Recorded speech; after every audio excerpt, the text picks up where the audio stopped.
সবাইকে ঈদুল আজহার 2026-এর অনেক অনেক শুভেচ্ছা। ঈদ মোবারক।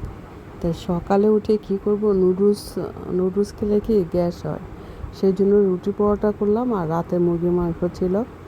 আর যে আসলে কোরবানির দিন এমন হয়, সেই সকাল 6টা থেকে শুরু হয় যে বাপ বেটা দুজনে মিলে গোসল করে নামাজ পড়ে আসছে, সাথে সাথে পাঞ্জাবি খুলে ফেলছে, একটা ছবি টবি তোলা কিছুই হয় নাই। তারপর আয়সার আব্বু চলে গেছে কাজে, আর বাবু তো ঘরে। সবাই মাংস দিয়ে দৌড়াদৌড়ি করতেছে সবাই মিলে আর কি। কোরবানি ঈদের দিন মজা লাগে না, কারণ এই গরু কাটাকাটি এই নিয়ে সবাই এত বেশি ব্যস্ত থাকে, মহিলারা ঘরে আর পুরুষরা বাইরে। তা আমি দুই বছর বা তার আগের বছর 2-3 বছর হলো বটটা আমি নেই, গরুর বটটা নেই। কারণ এসান খুব পছন্দ করে, সে রাস্তা দিয়ে কিনে কিনে খায়, বাসায় এনে খায়। এগুলো দেখার পর ওর আব্বু বলছে যে এখন থেকে বট তুমি পরিষ্কার করে রান্না করবা। আর এবার তো 3টা ছাগল হলো, আর গরু একটা কোরবানি হলো। তা গরুর বটটা আর কি আরিশার আব্বু লোক দিয়ে ভালো করে পরিষ্কার টরিষ্কার করে দিছে। আর আমি দেখো ওই যে ছোটোটা থাকে, বড়টা গরম পানির মধ্যে লেবু লবণ দিয়ে সিদ্ধ বসিয়ে দিয়েছি একটু হলুদ দিয়ে।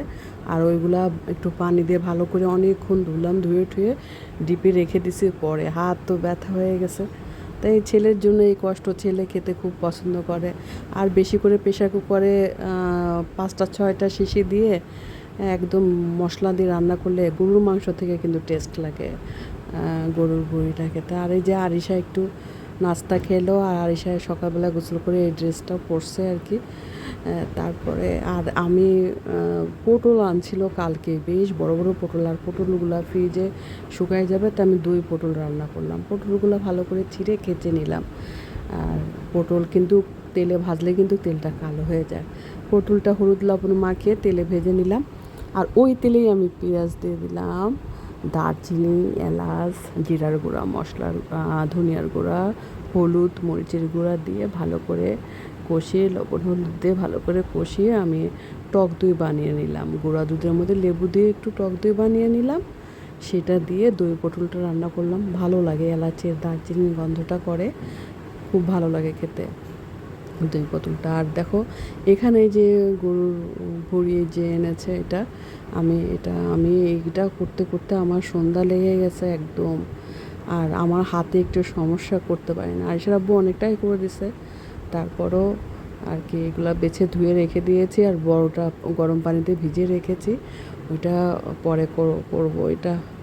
আর দেখো এদিকে আমি দই পটল করেছি, আমি জানো দই পটল দিয়ে ভাত খেয়েছি। আর ওরা কেউ ওই মিষ্টি খেয়েছে, ওরা কেউ ভাত খায়নি। তাই সন্ধ্যার দিকে এসে আমি 2 ভাই বোনকে একটু খাওয়াই দিলাম, ঠেসে জোর করে খাওয়াই দিলাম। আর এই দই পটলটা শুধু আমি খাবো, আরিশার আব্বু তো খায় না। সেই সকালবেলায় গরু কাটাকাটি হয়েছে, দেখা দেখে ওইখানে থেকে এসে গোসল করলো, গোসল করে সেই করলো, নাস্তাও খায় নাই, কিছুই খায় নাই। এখন আম্মুর কাছে খাইছে কিনা আমি জানি না, আমার শাশুড়ির কাছে। ওইখান থেকে বললো তো খাবে না, মনে হয় খাইছে কিছু। ও আবার ও মোটরসাইকেলে করে সবাইকে, আত্মীয় স্বজনকে 3 ভাগ করা হয় গরুর মাংস, কোরবানির গরুর মাংস নিজেদের জন্য, আত্মীয় স্বজনদের জন্য, আর গরিবদের জন্য, যারা চাইতে আসে তাদের জন্য। তা আমাদের যে আমাদের কোনো অনেকে না ফ্রিজে গরুর মাংস রেখে দেয়, আমাদের সেটা না, আমরা একদম প্রপার ভাগ হয়, পারফেক্টভাবে সবাইকে দিয়ে ঠিয়ে তারপর আমাদের নিজের জন্য যতটুকু থাকে আর কি।